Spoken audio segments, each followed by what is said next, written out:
रेविन would के छोटे से कस्बे में घने जंगलों के दरमियान गिरा हुआ और दायमी धुंध में छाया हुआ वहाँ एक ठंडा करने वाला अफसाना मौजूद था जिसने मकामी लोगों को परेशान कर रखा था। हॉरर गर्ल की कहानी। सड़कों पर एक तंजिया शख्सियत के बारे में सरगोशियां गूंज रही थीं। रात की तरह काली आंखों वाली लड़की और दिलों को जमा देने वाली चमक। उनका कहना था कि वो एक कदीम गलत काम का बदला लेने के लिए जंगल में घूमती है। इस कहानी का पता एक ऐसे सनहे से मिलता है जिसे अक्सर लोग भूल चुके थे। एलिजा नामी एक नौजवान लड़की जो सदियों पहले रेविन वुड में रहती थी। एलिजा एक मुतजस्सिस रूह थी जो जादू और तारीख फनून की तरफ राग़िब थी। खौफनाक वसवसे इसके गर्द घूम रहे थे, इस पर इल्जाम लगाते हुए कि वो ममनुआ रसूमात पर अमल पैरा है और दूसरी दुनियावी हस्तियों के साथ बातचीत करती है। एक खौफनाक रात खून के चंक की बुलंदी के दौरान शहर के लोगों ने एलिजा के वीरान कॉटेज पर धावा बोल दिया।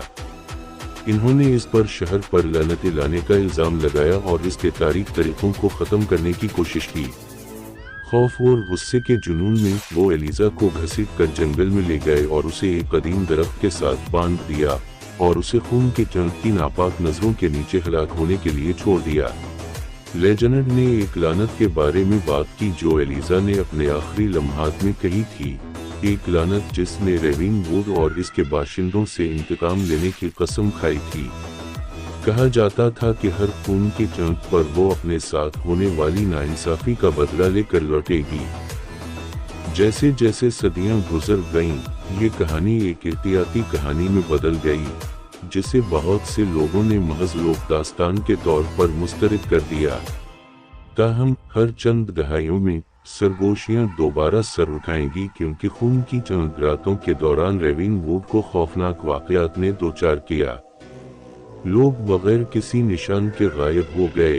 दरख्तों की छाल में अजीब वाओ गरीब अलामतें बनी हुई दिखाई दी और साए में एक सर्द मौजूदगी नजर आ रही थी। हालिया खून का चंक करीब आया और बेचैनी एक बार फिर रेविन वुड पर तारी हो गई। कस्बे के लोगों में सारा भी थी जो अपने आबाई शहर के इसरार व रमोज को दरियाफ्त करने की ख्वाहिश रखने वाली एक बहादुर रूह थी। बुजुर्गों के इंतबाहात को नजरअंदाज करते हुए उसने हॉरर गर्ल की ममनुआ तारीख का मुताला किया। तजस्सुस और शुकूक व शुबहात की वजह से सारा ने भोले हुए मखतूतात और धूल से भरे टोमों को बेनकाब किया, अफसाने के पीछे की हकीकत को यकजा किया। पेशगोई करने वाले इंतबाहात को नजरअंदाज करते हुए उसने खून के चंक की रात जंगल के दिल में कदम रखा, इसरार को खोलने और तोहमात को हमेशा के लिए खत्म करने का अज़्म किया। खून के चंक की खौफनाक चमक के तहत सारा ने खुद को एक दूसरी दुनियावी माहौल में घिरा हुआ पाया। ऐसा लगता था कि जंगल जिंदा हो गया है, कदीम तराने और खौफनाक नारे सरगोशी कर रहे हैं। जैसे ही सारा ने जोर दिया, इस पर एक ठंडक का एहसास छा गया, एक मौजूदगी, देखना, इंतजार करना। अचानक उसे दूर से एक शक्ल नजर आई, एक लड़की जिसकी आंखों में आधी रात की तरह अंधेरा था, एक कदीम दरख्त की झुंझरी हुई शाखों के नीचे खड़ी थी। ये हॉरर गर्ल एलिजा थी, इसकी रंगीन शक्ल दिख और इंतकाम की चमक थी। खौफ से मफलूज सारा ने डरावनी लड़की के करीब आते ही देखा, जंगल के फर्श पर उसके कदम बेआवाज। एलिजा की आंखें सारा की रूह में उतर गईं, सदियों के अजाब और अजियत के दरमियान समझने की एक खामोश दरख्वास्त। हमदर्दी के एक लम्हे में सारा ने जिंदा और स्पेक्ट्रल दुनिया के दरमियान फर्क को खत्म करने की कोशिश की। गैर मुतवक्के तौर पर जंगल कांप गया, जमीन इस तरह हिल रही थी जैसे एहतजाज में हो।